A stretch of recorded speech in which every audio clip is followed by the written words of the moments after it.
और वहीं प्रधानमंत्री नरेंद्र मोदी को ब्राजील के सर्वोच्च सम्मान Grand Collar of the National Order of the Southern Cross से सम्मानित किया गया। प्रधानमंत्री मोदी को यह सम्मान ब्राजील के राष्ट्रपति लूला डी सिल्वा ने एक समारोह में प्रदान किया। अंतर्राष्ट्रीय स्तर पर प्रधानमंत्री को मिलने वाला यह 26वां सम्मान है। प्रधानमंत्री मोदी को इससे पहले भी विदेशी दौरों को उसके दौरान वहां के राष्ट्राध्यक्षों ने उन्हें अपने राष्ट्रीय सम्मान से सम्मानित किया है। भारत और ब्राजील का संबंध उस वक्त एक ऐतिहासिक पल का गवाह बना जब प्रधानमंत्री नरेंद्र मोदी को ब्राजील के सर्वोच्च सम्मान Grand Collar of the National Order of the Southern Cross से सम्मानित किया गया। प्रधानमंत्री मोदी को दिया गया यह सम्मान 57 साल बाद किसी भारतीय प्रधानमंत्री की ब्राजील यात्रा के दौरान दोनों देशों के बीच ऐतिहासिक संबंधों को और गहरा करने वाला रहा।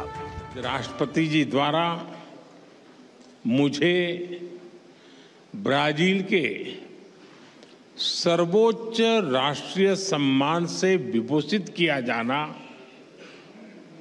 मेरे लिए ही नहीं बल्कि 140 करोड़ भारतवासियों के लिए भी अत्यंत गर्व और भावुकता का पल है। मैं इसके लिए उनका, ब्राजील सरकार और ब्राजील के लोगों का हृदय से आभार व्यक्त करता हूं।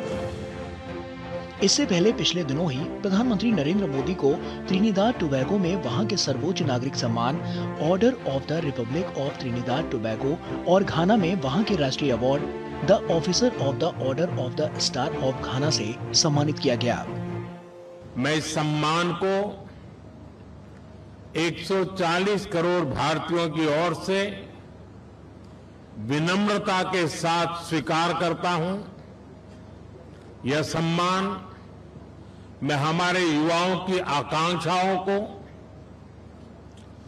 उनके उज्जवल भविष्य को, हमारी समृद्ध सांस्कृतिक विविधता और परंपराओं को और भारत गाना के ऐतिहासिक संबंधों को समर्पित करता हूं। इससे पहले पिछले महीने ही साइप्रस यात्रा के दौरान प्रधानमंत्री नरेंद्र मोदी को राष्ट्रपति निकोस क्रिस्टोडोलिड्स ने grand cross of the Order of Makarios से सम्मानित किया। ये साइप्रस का सर्वोच्च सम्मान है। इससे पहले अप्रैल के महीने में भी प्रधानमंत्री नरेंद्र मोदी की श्रीलंका यात्रा के दौरान उन्हें वहां के राष्ट्रपति अनुरा कुमारा दिसानायके ने श्रीलंका मित्र विभूषण सम्मान प्रदान किया था। किसी विदेशी नेता को दिया जाने वाला श्रीलंका का ये सर्वोच्च सम्मान था। इस अवार्ड से किसी भारतीय नेता को पहली बार सम्मानित किया गया था। प्रधानमंत्री को अब तक विदेशों में 26 शीर्ष सम्मान मिल चुके हैं। अलग अलग देश अपने सर्वोच्च नागरिक सम्मान देकर ग्लोबल लीडर के तौर पर प्रधानमंत्री मोदी की भूमिका को सम्मानित करते रहे हैं। पिछले साल जुलाई में पीएम को रूस के राष्ट्रपति व्लादिमीर पुतिन ने देश का सर्वोच्च नागरिक पुरस्कार दिया। PM Modi the Order of Saint Andrew the Apostle से सम्मानित होने वाले पहले भारतीय नेता हैं। नवंबर 2024 में नाइजीरिया के राष्ट्रपति बोला अहमद ने प्रधानमंत्री मोदी को grand commander of the Order of niger प्रदान किया। प्रशस्ति पत्र में कहा गया है कि प्रधानमंत्री के दूरदर्शी नेतृत्व ने भारत को एक वैश्विक शक्ति के रूप में स्थापित किया है। पीएम 56 वर्षों में पहले ऐसे विदेशी नेता रहे जिन्हें ये पुरस्कार प्रदान किया गया। उसी माह गयाना के राष्ट्रपति इरफान अली ने पीएम को देश के सर्वोच्च राष्ट्रीय पुरस्कार द ऑर्डर ऑफ एक्सीलेंस से सम्मानित किया। ये ऑर्डर विकासशील देशों के अधिकारों की रक्षा और वैश्विक समुदाय के लिए असाधारण सेवा के लिए दिया गया। उसी दिन पीएम को डोमिनिका की राष्ट्रपति सिल्वेनी बर्टन ने अपने देश का सर्वोच्च राष्ट्रीय पुरस्कार सौंपा। डोमिनिका अवार्ड ऑफ ऑनर कोविड-19 महामारी के दौरान मदद और रिश्तों की मजबूती में योगदान के लिए दिया गया। दिसंबर 2024 में कुवैत ने प्रधानमंत्री मोदी को अपना सबसे बड़ा राष्ट्रीय पुरस्कार दिया। कुवैत के अमीर मिशाल अल अहमद अल जबर अल सबा ने प्रधानमंत्री को द ऑर्डर ऑफ मुबारक अल कबीर से सम्मानित किया। अब तक चुनिंदा वैश्विक नेताओं को ही ये अवार्ड मिला है। इस साल भी प्रधानमंत्री को ग्लोबल अवार्ड से नवाजे जाने का सिलसिला जारी है। पिछले दिनों बारबाडोस ने प्रधानमंत्री को honorary order of freedom of Barbados दिया।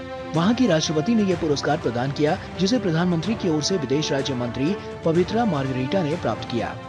इसी वर्ष 12 मार्च को मॉरिशस के राष्ट्रीय दिवस समारोह में प्रधानमंत्री को वहां का सर्वोच्च नागरिक सम्मान मिला।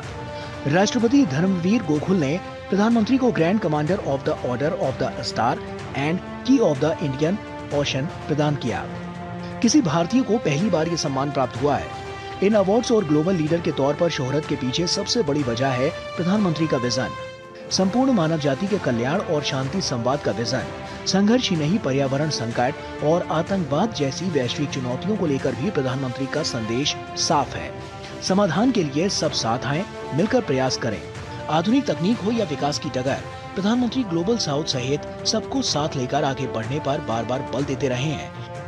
यही वो दृष्टिकोण है जिसे पूरी दुनिया न केवल सम्मान से देखती है, बल्कि इससे मानवता का बेहतर भविष्य सुनिश्चित करने में भी मदद मिल रही है।